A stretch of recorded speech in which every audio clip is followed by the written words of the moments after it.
For those of you that are watching this live after it's posted on the channel, we're going to be talking about current events. And I know a lot of people are probably going to bring up the Michael HIROKAWA situation, which is a crazy situation. If you're in Hawaii, you already know about it. And if you're not in Hawaii, you still might have heard about it, but you probably don't know. It's a pretty crazy story. Basically, it's so sad. Basically, what happened is, I think it was, November 21st at Capitol Place condos. So if anybody knows the area, Capitol Place is directly across the street from that really beautiful church on Queen Emma. You know, there's that beautiful church everybody takes photos at.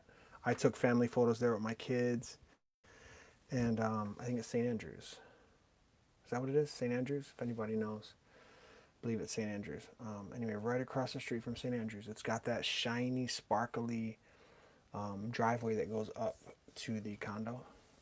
I believe it's 1200 Queen Emma. Yes, Nick. Right there. I heard he played Iolani. He didn't grad 2006. Yeah, St. Andrews. So right across from St. Andrews, get that big, beautiful condo, Capitol Place. And apparently what happened is this guy, they got him on security camera coming in just after midnight with this girl. And first of all, if you live in that building, you got to make money. You got to have plenty of money. You live in that building. Super nice place. But you know, I always remember, because that was my beat. Like, Kamali'i Park is right next door. And I used to get plenty chronics and homeless and your typical Chinatown drama. And I remember thinking, who would pay that kind of money for that place? You know what I mean?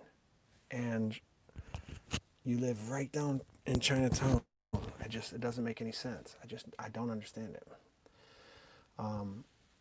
So apparently what happened is on November 21st, that's a Saturday, the dude comes home with some chick. We don't know where he met her yet, but we know he had a profile on Bumble, which is some dating app. And apparently what he did was, about an hour and a half later, like 90 minutes later, the security guard actually doing his job, like some security guards actually like work. They actually do their job. And in a place like this, I think you kind of have to, because you're right in Chinatown. Anybody could just walk in if you're not doing your job. So dude's going through the cameras, and just like in the movies, when you're looking through like all his camera views, he looks in the elevator and he sees one chick like laying down on the ground with blood everywhere, naked. So he lays out of his security shack or wherever he was at. You know what I mean? He's probably inside front desk, something like that. Goes to the elevator, finds her, and then I don't know if he sent for somebody or if he went flag down an officer in Chinatown. Every account that I've read so far said he didn't flag somebody down. I guess somebody could have called 911 and then just flagged down the responding officer, because you know what I mean? It's not like an easy place to get to. It's quick from the station, from the Chinatown substation or from the main. But either way, like, to flag somebody down, and because you got to go up that driveway. It's right by the fire, that fire station. And when the cops get there, now I never speak to the policeman that responded, but according to the reports that I see, all the girl could really say was a few words. She said, Michael, he lives, whatever it was, 1207 or whatever. And she said, he's crazy. And so they go upstairs. How's this guy? He's asleep. Dude's sleeping in his bed. They said he was snoring. Out cold. With blood all the way up to his forearms, all the way up to his elbows. And just out cold, blood everywhere. So this gets graphic, but apparently, according to the things I've read 4 or 5 accounts already. She didn't get stabbed in her anus and then stabbed in her vagina. I don't know if it was the same stab or if it was just some slice. But what year was this? Just happened? What's up, Kim? Let me give shots out real quick. What's up to my boy Nick? That's a soldier right there. And then Kapoi Kai Lions. What's up? And then straight out of Aloha. And then Kim. What's up, Kim? No, he's not at federal detention because this is on. This was handled by HPD. Kim, this just happened like on the 21st. I'm sure you've seen something. Well, so here's the thing about the curtain rod. Kapoi Kai Lyons just said, I heard she got stabbed with the curtain rod. I haven't heard that yet. However, I did hear that the curtain rod was ripped off the wall. So that would make sense. It doesn't have to be a knife to get stabbed, especially there, you know what I mean? So that could have been what happened. Yeah, so the dude's name, so apparently all she could do was tell him that Michael's upstairs in 1207 or wherever he's at. He's crazy. So they go upstairs, they find him, he's snoring, get blood everywhere. They see the trail in the hallway where it all went down. They can see like blood splatters on the carpet and on the walls. And then they arrested him. Apparently, the judge, I think this is on Saturday or whatever, right? So he's going to stay locked up. And then on that Monday, let me see, what would that date have been for everybody who don't have on count? Okay, the date would have been the 23rd of November. He would have seen the judge. The judge would post $500,000 bail, $500K, which sounds crazy to me. But in any case, I think it was Judge Domingo, which he's on most of the warrants that I served. He posted, or he set 500,000 bail. Everybody's up crazy about that. He's safer in there than out here. Yeah, you're probably right. And then Willie D. So then this is what happens. He posts bail. Homie posts bail. That, I believe it's that Monday. Or maybe the next day, post bail, $500K, which for those of you who don't know how that works, all you really need is $50,000. You only need 10% for the basically down payment. And then you get a bail bondsman. In this case, they used want to get out bail bonds, which I swear I looked them up one time. Want to get out bail bonds. And they stay.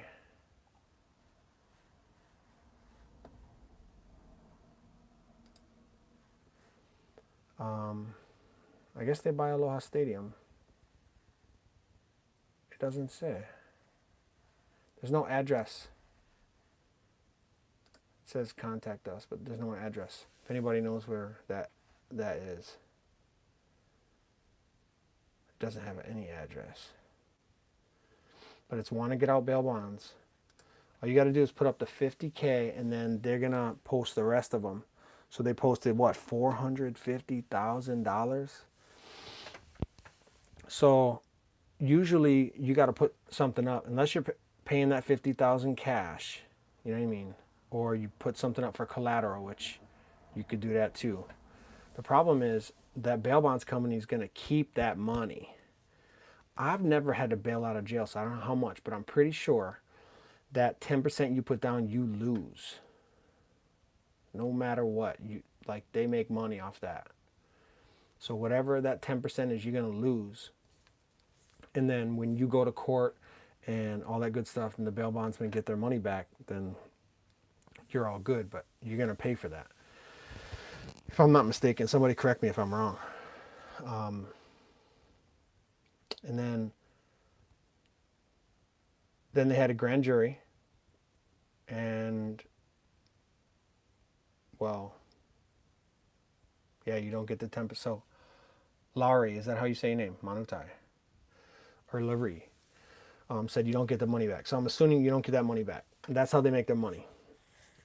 And I'm pretty sure I heard that when Flooring Company bailed him out, it was like Island Flooring or something like that. I don't know if anybody heard who it was, but some flooring company bailed him out. Now I'm hearing some rumors. I cannot confirm stuff, so I don't want to get into it. Like I cannot confirm the connects between the Island Flooring and some other companies.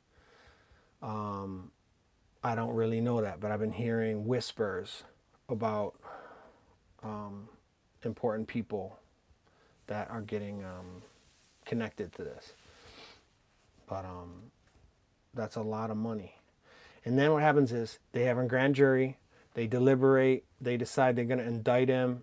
Initially, he was charged on, I think, kidnapping, sex assault, and attempted murder. But now they, right now the charges are attempted murder and then sex assault in the first degree, 2 counts. So what that means is, for those of you who don't know, sex assault in the first degree is essentially penetration, forced penetration. So the reason why there's 2 counts is because he did it twice. That's how that works. Message retracted. Yes, you don't get 10. Sorry, I'm trying to keep up with his comments. He's a higher for that company. Oh, okay. So you're saying that Michael is like up in that company, Island Flooring.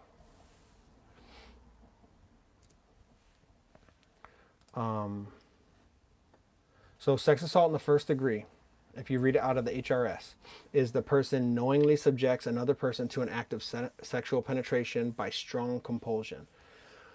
We used to, this is force, like this is actual force. Physical force is strong compulsion. There's other types of compulsion, right? So you have like someone who's influential in their life, like a teacher or an uncle. That's compulsion as well. But first degree sexual assault is strong compulsion. So essentially you're holding this person down and raping them. That's what this was. The person knowingly engages in sexual penetration with another person who is less than 14, which this girl was not less than 14. The person knowingly engages in sexual penetration with a person who is at least 14 years old but less than 16 years old, provided that the person is not less than 5 years older than the minor and the person is not legally married. So it can be under 16 as well. It can be at least 14 but less than 16. And the person knowingly subjects to sexual penetration another person who is mentally defective or mentally incapacitated. So you could be like severely retarded or mentally incapacitated, or let's say you're in a coma in the hospital and somebody rapes you. That's first, sex assault in the first degree. In this case, based on what we've heard, they're both adults and they met up, and it sounds like things were consensual, like her going back to the house and all that good stuff, but then at some point he freaked out and then stuck something inside of her, and twice. So I would assume it would be 1 count for each penetration of whatever that object was. Like I said, I haven't seen the charge paperwork. I'm just going off of what I've read in the articles from KHON and KITV and using what I know about the HRS.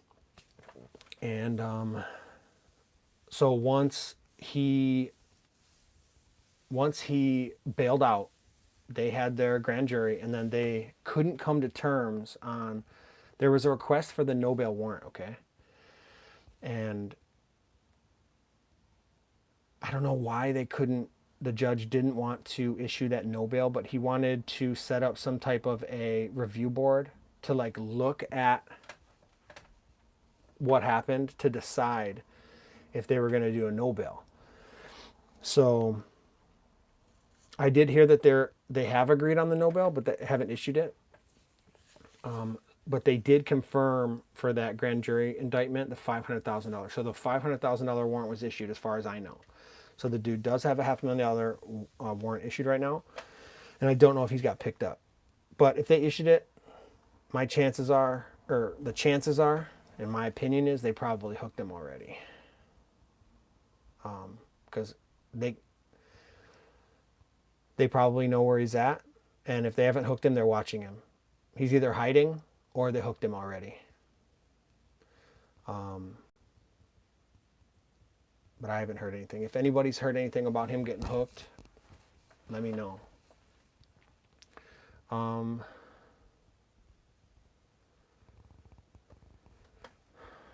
So apparently the victim is like recovering, but not doing so great. Like it was a really horrible thing that she went through. And there is a GoFundMe. I wish I could. You know what? I think I can.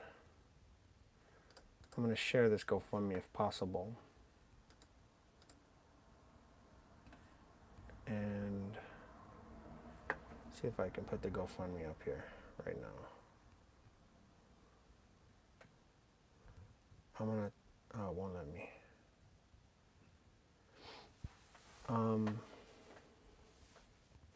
I'm going to put it in the description. So if you're watching this video afterwards, I will put a link in the description for the GoFundMe for this victim.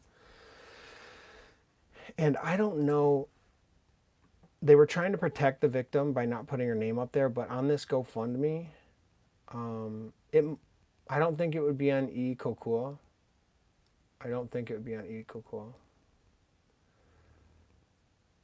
Someone just asked if it would be on eKokua, but I don't think it would be on there. But if you look at the GoFundMe, which they've raised $13,000 of the $15,000 goal, they do mention the name.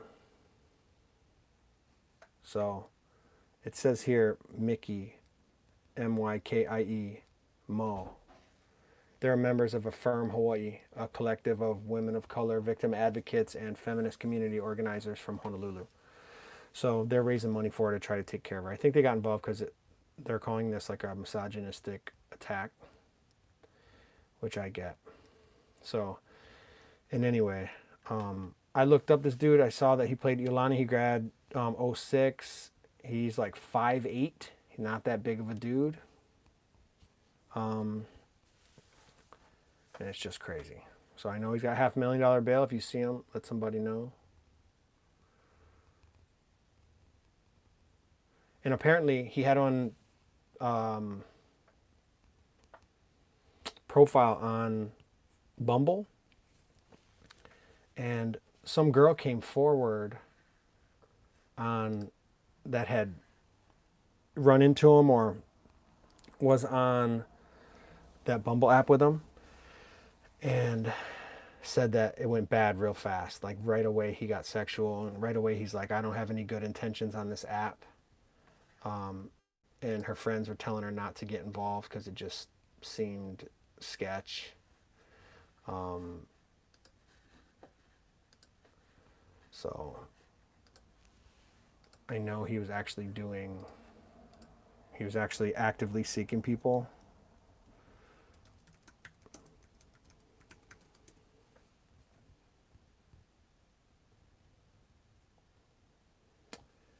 Yeah, pimps do that. Straight out of Aloha said pimps do that.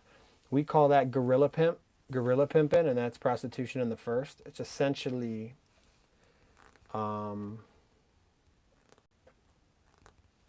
sexual assault first. When pimps do it, when they use force and beat their girls. Rape is a Class A felony. We only have a few Class A felonies in Honolulu, and that's one of them. It's basically the most serious thing you can do outside of murder, which has its own classification. Like murder is not a Class A felony. It's its own thing. So right after murder, you got sex assault first, robbery first, kidnapping. Those are first-degree felonies in Honolulu. And I think if you look at his photo, he gained weight. Like he didn't get worked or nothing. But if you look at that mugshot was taken right after this event, right? So he's all swollen. He'd been drinking. He's obviously like he was either taking some kind of drugs or he was completely smashed. Cause he's all big. But if you look at his high school photos, like he was shredded. He looked like an athlete. And I guess he's 31 years old. It's crazy when you think about it. I wonder how she's doing. I don't have any updates on him. But crazy stuff that's been going on.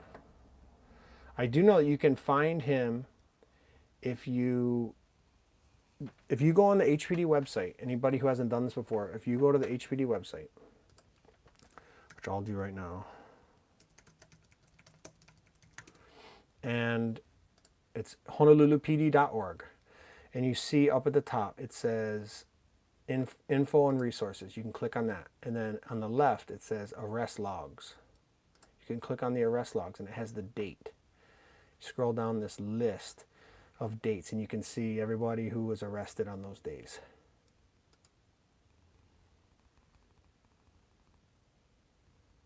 And how much their bail was set.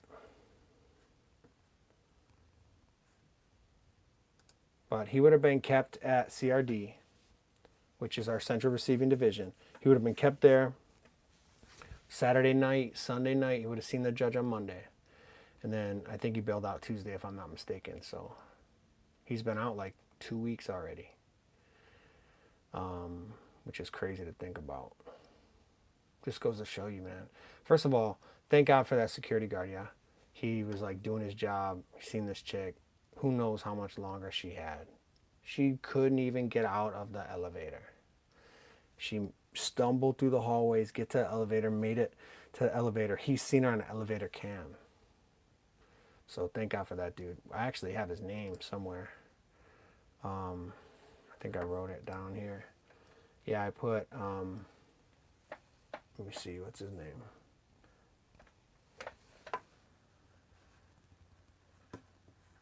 His name is Rendell Dukusin. Rendell Dukusin. He was doing security that night, so thank God for that dude. And they did file the motion for no bail.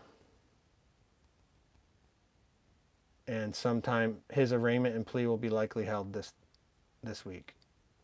Ooh, it says all 5 counts. So the DA requested the no bail jury bench warrant. The court denied it pending a hearing on the matter. Bail in the amount of $500,000 previously set by district court judge was confirmed on all 5 counts. So careful out there, folks. I had calls to that spot before. I mean, not his apartment, but like that condo. But mostly out of that condo, we just get complaints. If you're up in that condo, if you pull it up on MapQuest or on Google Maps or on whatever, and you look at it, just ever of that building, there's a park behind the fire station. So Beretania runs westbound. And the north side of Beretania, there's that fire station. And just to the east and wrapping around the back of that fire station is a park called Kamali'i. And get plenty homeless. And that's where all our prostitution, like all the mahu trannies, they're always picking up people. We get plenty crystal meth, like a lot of batu and a lot of heroin, a lot of boy, a lot of tar heroin. And then some crack, because it's right at the top of 4th Street. So if you ever walk down 4th Street at night or been out there, you know what that looks like. Right at the top of 4th Street. And just to have this super nice building right there. I lost this dude once. I seen him coming out of Kamali'i and I went to stop him. He took off running and I chased him. I was by myself for like maybe 45 minutes. And there's a big waterfall. Like, if you guys know the area, there's this water fountain. It's really beautiful. And it comes down like really beautiful. The building just to the west, just to the Eva side of Kamali'i. And I lost them in there. That's one of my favorite spots to check. And that closes at 10. So I used to jam guys all the time. Because what happens is people who are on the run, people who are running from the law that are fugitives, they will go to these spots because there's not any people there. And they try to hide out. And especially dudes that are on the run, they need money because they're not going to their house because they know people looking for them. So they're usually hustling for whatever. And they always hide over there. So I spent a lot of time there. Plus, District Court is right down the street on Alakea. So even daytime, we park over there. It's just to the south of that building that's been under construction for like 10 years with all the graffiti on the side. And empty it. And all the windows are boarded up, if you know that spot. And we used to park right there at the school, just on the north side of St. Andrews. But what a trip, dude. It's so sad, man. Breaks my heart for that girl. But, yo, also, you guys got to be careful on them dating apps. Like, I know policemen that are on the dating apps, but let's be honest, they're policemen. Like, they can protect themselves. Or police women. But if you're just a normal dude, like, isn't it sad? We know the crime spots. So Sandman just said, it's sad that the cops know where the crime spots are, and it continues. That's because we are in the Ninth Circuit Court. The hardest place to be a policeman is the Ninth Circuit. It's California and Hawaii. So it is so easy to be a criminal in Hawaii. It's insane. Like, okay, let me give you an example. The parks are closed from 10 p.m. Okay, so there's circuit courts throughout the country. We're in the Ninth Circuit. Hawaii is considered Ninth Circuit. Basically, you're an extension of California as far as the law goes. And it's one of the most liberal. And when I say liberal, I don't mean politically. I mean as far as law. So how that works is the judges have take the most freedom with the Constitution. So what happens, let me just give you an example. So Alamana Beach Park is closed from 10 to 6, right? And from 10 p.m. to 6 a.m. And you're not allowed to be in the park from 10 to 6. We have so much crime in the parks. I've arrested people for rape. I've arrested people for murder. I've arrested people for firearms. I've arrested people for drugs, whatever. And if you're serving a warrant, the warrant says that to be respectful and to be reasonable, you're not allowed to serve a warrant at someone's house or a TRO at someone's house. No service, no TRO or warrant service. We're not allowed to serve those between the hours of 10 and 6. So 10 p.m. to 6 a.m. They wanted to be reasonable. So you can't knock on someone's house at 2 a.m. on a regular warrant and serve it to them. Well, those are two separate things. Parks are closed from a certain time, but you're not allowed to knock on somebody's house to serve the warrant. Well, there was a time where when I would issue park closure citations. So I'd go to the park at 1 a.m. and I would ask some guy for his name because I'm going to write him a ticket because it's 1 a.m. and I know he's hustling in the park. He won't give me his name because he's lying. He's lying to me because he's got a warrant and he knows it. I know it. He hopes I don't know it, but I know he's got a warrant. He won't give me his name. I know who he is. I identify him, pull him up on my thing, on my computer. I see who he is. I call the warrants in. They confirm the warrants are there. $20,000 warrant. It was a burglary warrant. And now I want you to think about it.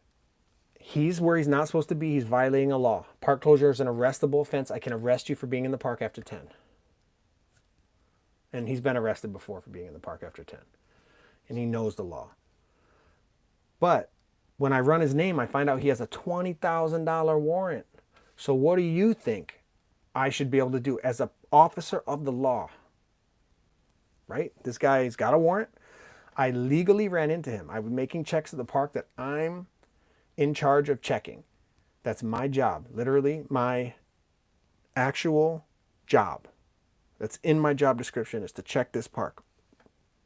I'm supposed to arrest him for this warrant. I confirmed it. Well, the prosecutors decided, not the Constitution, the prosecutors decided that that was too weak of a case. They knew that they were going to get in trouble in court, or that they wouldn't win in court. So they decided it was unreasonable that I could serve that warrant between the hours of 10 and 6, because the warrant says I can't serve it at someone's home. I can't knock on the door between 10 and 6. Well, because the park is closed to the public, I cannot serve that warrant to that guy. But I can cut him loose, watch him walk out of the park, and as soon as he goes on public property, or what's open to the public, because remember the park is technically closed to the public, so they're treating it like a home, which is crazy. They're treating the park like a home. I can watch him walk across the street, and then I go arrest him, because now he's on public property that's open to the public. That's crazy. That's insane. That should not be okay. I'm a policeman. First of all, I'm in some sketchy park. It's dark. I can't see nothing.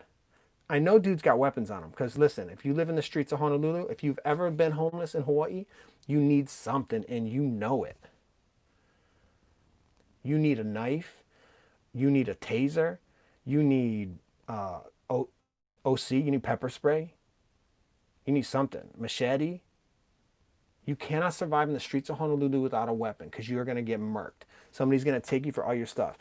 Oh, they're homeless. They don't have nothing. Yes, they do. They're going to take them for their ID. They're going to take them for their EBT card. They're going to take them for whatever jewelry they got, or their sunglasses, the change in their pocket. You will get took.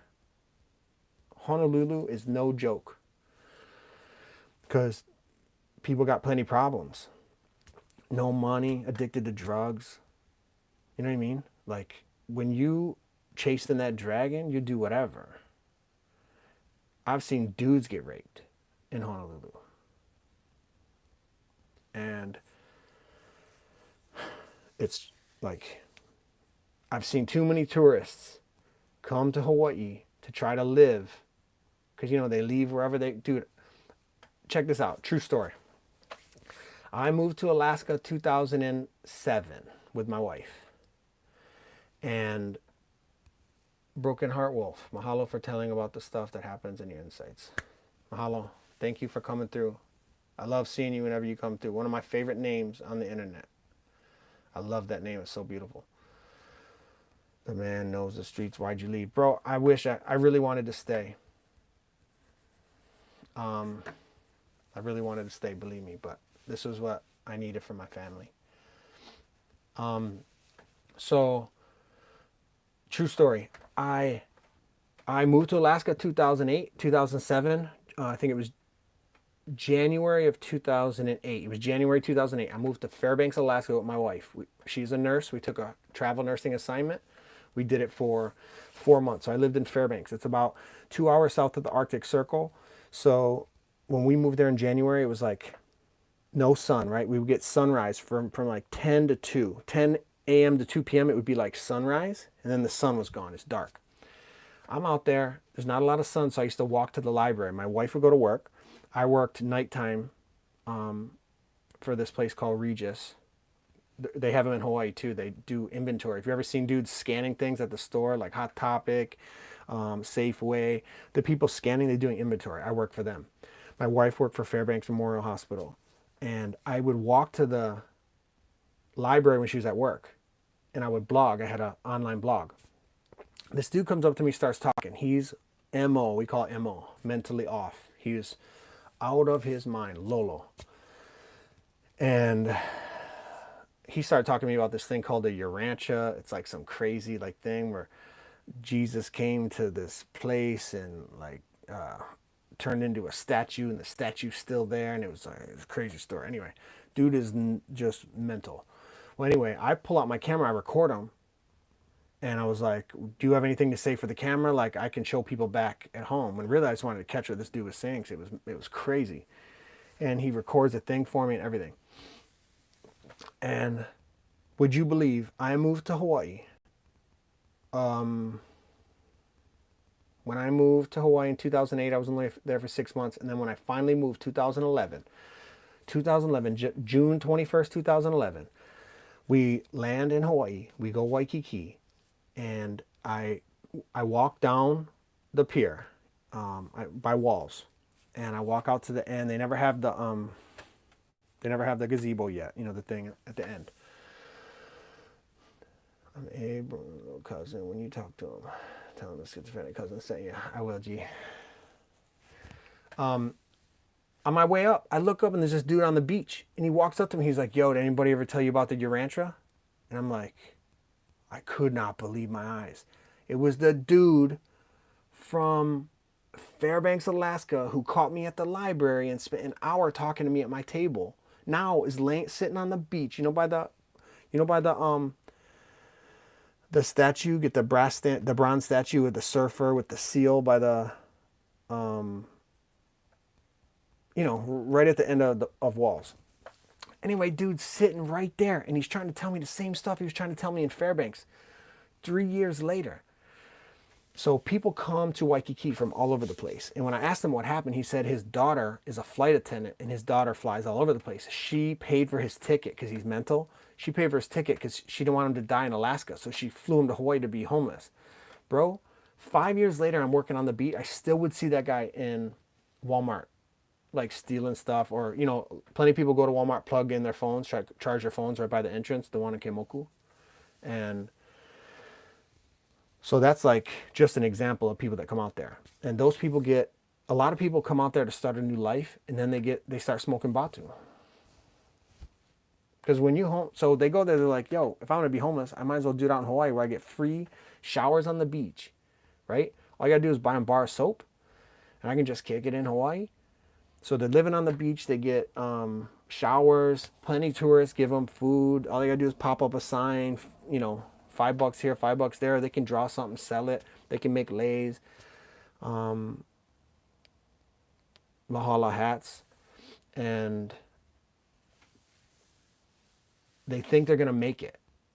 And then there's people that move there because they don't even have a plan, but they're like, "Yo, I'm gonna get a job at some restaurant." So they're working at Lulu's or whatever, bussing, or trying to be a server. But you're not gonna cut it. Like, you're just not going to make enough money. And now they're homeless. And pretty soon, you're going to do what other homeless people do. Right? And let's be honest. Like, it is what it is. It's sad, but most homeless people smoke Batu. In Honolulu, of the homeless people that I've run into, I used to ask them all the time, "Why are you homeless?"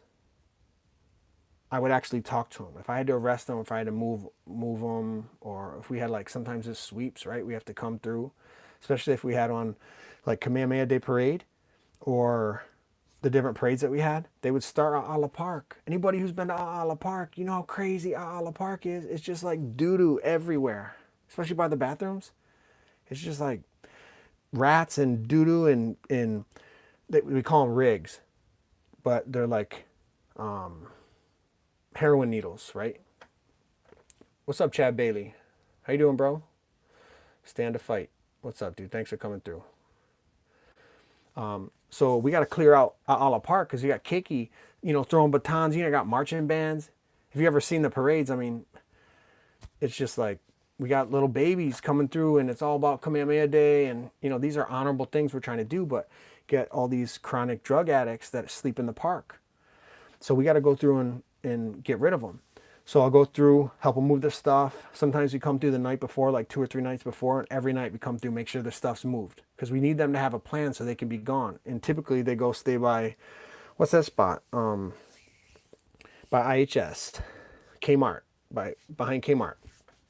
So they go stay back there. Well, I would ask them all the time, like, how come you're homeless? What happened? And it's always the same story. And I'm not making this up. I got no reason to make this up, but they all start smoking ice. Yeah, they lost their job, but it was because they were smoking ice. Yeah, they lost their houses because they lost their job because they were smoking ice. They always smoke ice. Now, I'll never say never, but if I had to guess, it'd be 95%. And the other 5%, homeless because someone in their family cost them their living situation or cost them their job or whatever. And that was because of ice. And then people wonder why there's all this property crime. It's because of ice. I now can see it now that I moved away from Hawaii. Nobody smokes ice. Like, nobody smokes ice out here. People smoke crack, but for some reason, crack doesn't do the same thing to you. It still does that to a lot of people. And there's a crack epidemic and heroin epidemic here in Michigan. And heroin heads will do crazy stuff too. But something about ice, the mixture of what crystal meth did to the islands in Hawaii, it destroys families and people out on the streets. So it's when people move out there with no plan, like, it never turns out well. And then what happens is they don't have enough money to move off island. Then they're stuck. And then they lose their IDs, right? Because somebody jacks them, takes their wallet, takes their IDs, and now they can't get anything. They can't get assistance. They can't get help. They can't fly home. They got no IDs. Now they're stuck. They're in a black hole. Good luck getting out. Then they get arrested, right? Now they're in the park. Now they're arrested. Bro, I did 2 terms smoking ice, 2 years the first time, 6 years on the second term. That's nuts, bro. Oh, that's the other thing I'll say. I only know a handful of people in my life that ever smoke ice and then don't smoke ice anymore. That's why they have that whole campaign called Not Even Once. Not even once, dude. Ice will ruin you. Idaho Hawaiian. Oh, nice at the name. Idaho Hawaiian Ohana. Thanks for coming through. I'm glad you never did. I ain't gonna lie, I'm scared. I'm glad I never smoked it. If I'd have smoked it, I'm hooked already. If I smoke it one time, I'm done. And then I noticed that people who smoke ice, after a while, they start losing their humanity. And it sounds horrible to say because I love people and I don't want to diminish anybody. But you start losing your humanity. You start losing your civilization.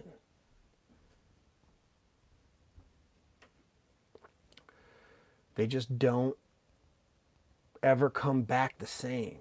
Yeah, it's like zombies. It really is. Stand a Fight said, almost like zombies it is. And what happens is you see them, they got no soul. And eventually, it's just like a... Have you ever seen officers selling ice? No. Never seen officers selling ice. However, there was a case. We had one major. Was it a major? Yeah, we had a major like a decade ago who got caught selling ice. He got in some debt. A lot of stuff with some chicken fights and whatever, but he got in some debt. And then he was selling ice, bro. Someone asked if an officer ever sold ice. But yeah, man, if you've ever known somebody that smoked ice, I try to explain people here in Detroit what it's like, and they have no idea, and it's so hard.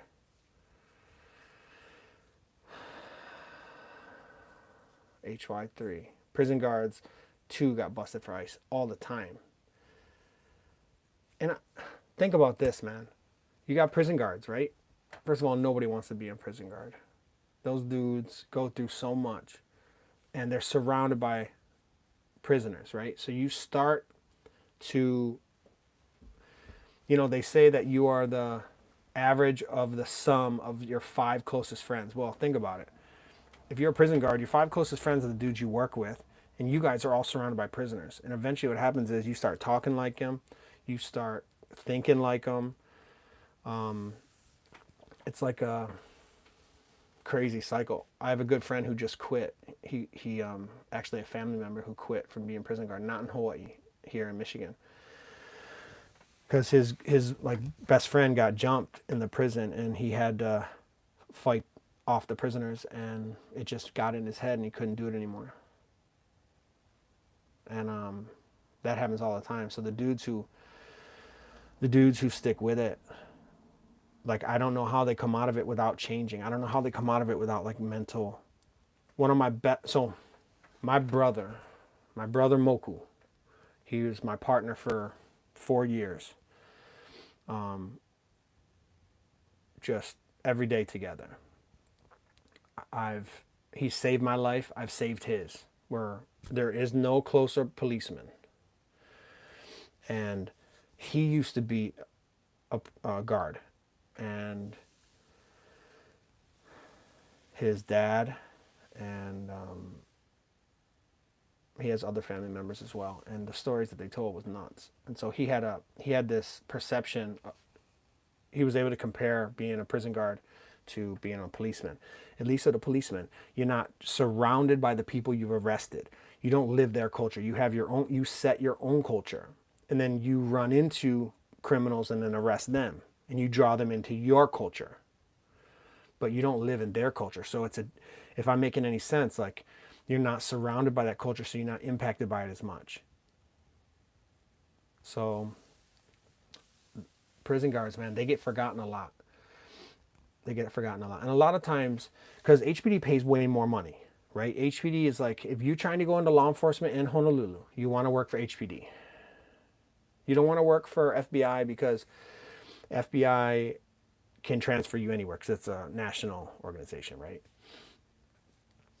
And you don't want to work for sheriff because they don't get any respect. Like the sheriff, those poor guys, they only work the airport, and they work the prisons. And typically, and there is no state police, but we do have DLNR.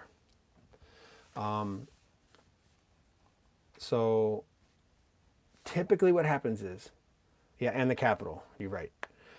Typically what happens is, I'm just going to say it because I know people try to act like this isn't the truth, but typically what happens is people try to be policemen at HPD. If they don't get in, they usually go sheriff. So if you ask anybody who's a sheriff, most of the time, that's probably not everybody, but most of the time, they already tried to make HPD and never make them. Or they're in the process, or they're still trying. You know what I mean? Like, they got a call back from sheriffs first, so they got sheriff, but they're trying to become a policeman. Matter of fact, I don't know many sheriffs who then became HPD, but I know plenty sheriffs who tried to be HPD, never make them. So, and that's what happened with Moku. And you're right. And then go work Walmart shoplift prevention. Dude, so many of the guys, because think about it. Let's be honest. If you're trying to be a policeman, you got detective. So I had Detective Higa, but I got a speeding ticket and DQ. I had Detective Higa too. So I know how it is, bro. Don't worry. The dudes that work loss prevention, ask them. Guaranteed they're in the process, or they're trying. That's the truth, man. So I'm not trying to talk bad about sheriffs, because sheriffs are my brothers in blue. Well, I guess they're brothers in brown. They are like, they kind of get looked down upon. I hate to say it, but it shouldn't be like that. True story, my friend's brother got rejected HPDs twice, so he became sheriff, then bounty hunter, not for the dog either. And then not worth it, LPO, too much liability. Yeah, Hawaii boy, he said, anybody know the Miski sentencing? That's 2021, boo. They're not even going to do that case till 2021. I think July. They're not even going to start the case. He's not getting sentenced. He never plead yet. But you said that it's not worth going LPO. It's not. Dude, LPO, Think about it. You got to stop these dudes who are trying to steal from your store. And let's be honest, what are they stealing? They're stealing Spam. They're stealing corned beef. They're stealing steaks. They're stealing liquor. Right? That's basically what they're stealing. And now you gotta stop this dude. And Scott's fishing supplies. Yeah, that's what they're stealing. They're stealing high ticket items. From my experience, they're stealing things that they can sell that get high resale value on the streets. So I stopped this one kid. I might have the photo in my phone, you know. So a Micronesian boy. I stopped him at the Polly Longs in the parking lot. I seen him walking around the cars. Now, he's young. He's probably 15. So my probable cause was this dude's 15. It's 2 a.m. He's behind Polly Longs. Or maybe it's midnight somewhere. Macadamia nuts is popular. You're right. A lot of people steal macadamia nuts because you get money for them. And any macadamia nut, like chocolate, stuff like that. So anyway, I stopped this kid and I'm like, he's a juvie. And I said, dude, what are you doing? Like, don't run. I don't care. Like, I know you're out here hustling. I don't need this to turn into something big, right? I don't need you running across the street and getting hit. But I said, what are you doing out here? And he tried to lie to me or whatever. And I told him, listen, bro, I'm going to arrest you for being out here if you don't start talking to me. I need you to help me out. What's the deal? Why are you guys out here? He said, for real, what I'm out here doing is I'm stealing from the stores. I'm stealing from Longs. Now he's like 13 or 15. I forget what he was. But he was going to dip. I knew he was going to run. And that's right there off, what is it? Vineyard. So he's going to get hit by a car. So he tells me he's stealing. I said, what do you do? Why are you stealing?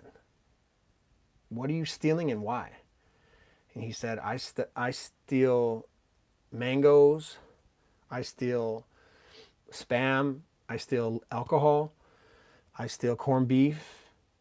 And I sell them to stores in Chinatown that commission me to go steal for them. This is what he told me with his own mouth. He said, I have stores that I know that like macadamia nuts.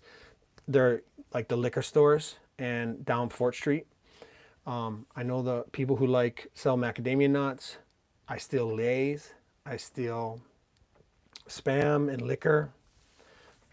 And he steals them and then sells them to those stores in Chinatown who then sell them to tourists. Same thing with mangoes and avocados.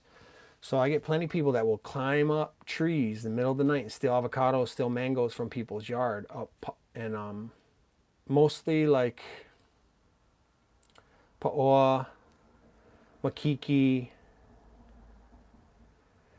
and they will steal them from these trees and then take them into Chinatown and then sell them to the vendors. So those fruits and vegetables that you buying from Chinatown were stolen by homeless dudes or dudes with no local address who live in the streams, under the bridges.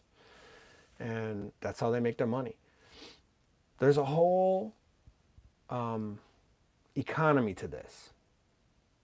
And it's all perpetuated by crystal meth. And then look, you got all the fishermen. Check it out. I don't mean like dudes that are out there trying to catch fish on their nice boats. I mean the actual offshore fishermen, the longshoremen or whatever they call them. The dudes that always come in at night. Because remember, I would work Ala Moana Beach Park. I worked Kewalo Basin and Kaka'ako. And I dealt with fishermen a lot, right? Because they would get off the boat. They no more house. And they sleep on the benches. And they all smoking ice. And it was crazy to see. Like, this dude actually has a job, but let's be honest, his life ain't that great. A lot of them is like Micronesian guys. I ran into plenty of Filipino guys.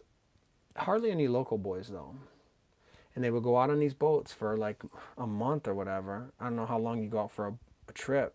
But they go offshore and they catch all this fish and then bring them back. Like, that's their life. They work mad hours. They come back, they got no more place to live. Sometimes they don't get paid. They all smoke ice. Every time I catch them, they smoke an ice. They're all alcoholic and smoking ice. Ida Hawaiian Ohana says, ring on West Side was like this. Kid goes and steals the supplies, then sell them back to the salesman, who then sell back to the store. That's crazy. You have weeks at a time staying up all day. Most of those guys aren't citizens, the fishermen. Yeah, Nick, that's for real. I remember there was one dude from Chuk who told me straight up, he's like, yo, I'm not a citizen. But I think the fisherman got him from Oahu. I think he was here illegal and then picked him up here. But think about that economy, dude. There's this one dude. What is his name? It'll come to me. I have to do another video later.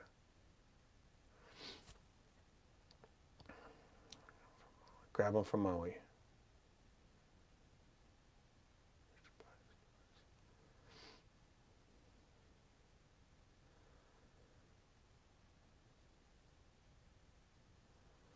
Yeah, dude. It's pretty sad to see, man. It's really sad to see. Because I know when I run into people, I cannot tell you how many times I ran into somebody who had a good life. They come from the mainland. And they had a good life and they come here because they want to be hippies and just like, they hear about how great Hawaii is. And then 6 months in, they're smoking ice. Dreams gone. Poof. Heard all the boats go to Samoa, pick up the guys who fly there from all the countries. They can't step off the boat because they don't have a visa. Wow, and I mean, that makes sense, yeah? Cannot step off the boat, no more visa, but can fish. Bro, I want to tell you. So I got 2.5 minutes. I'm going to have to, this thing will cut off at 1 hour. But I just wanted to come in and kick it with you guys. See what was up. See if you guys had questions.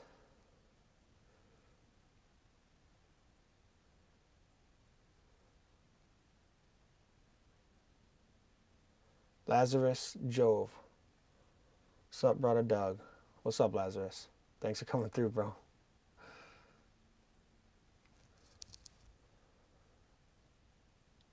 Kamehameha Trump. DM me, dude. Because I'm going to be logging off. DM me and we'll set something up. You know, I'm doing something with your cousin, Moku. Hirokawa stories. Yeah, I never knew Michael HIROKAWA. And I asked, nobody on here ever had nothing to say about him. All right, Nick, shoots, bro. Thanks for coming through, G. Appreciate you. He's on killer fisherman right there.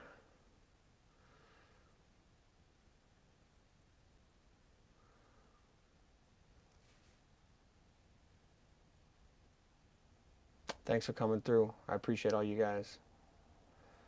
We'll set something up. I'm going to start doing them more like this. I'm going to start doing more lives, so come through. And if you got questions, either DM me on social media or save them for a live. I'll try to do them tomorrow. And we'll catch up just so we can keep it updated. This way I don't got to wait because I get so much stuff been happening lately that I cannot keep up.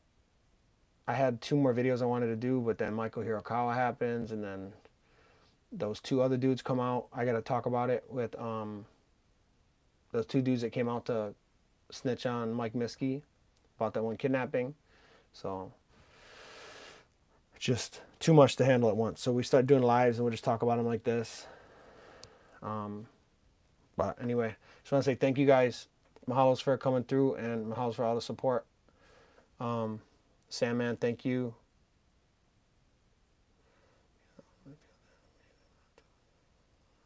Oh, Sandman, for sure. The construction equipment. I'm talking, yo, one dude stole a backhoe? Stole a backhoe on a trailer. His name was Bryson Baggio.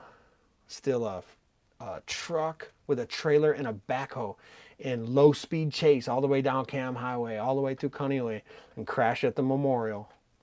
And then dip, and then we lost him. All right, mahalo, guys. Wizard Juice. Thank you, guys. Appreciate you. And I'll catch you on the next one. Peace.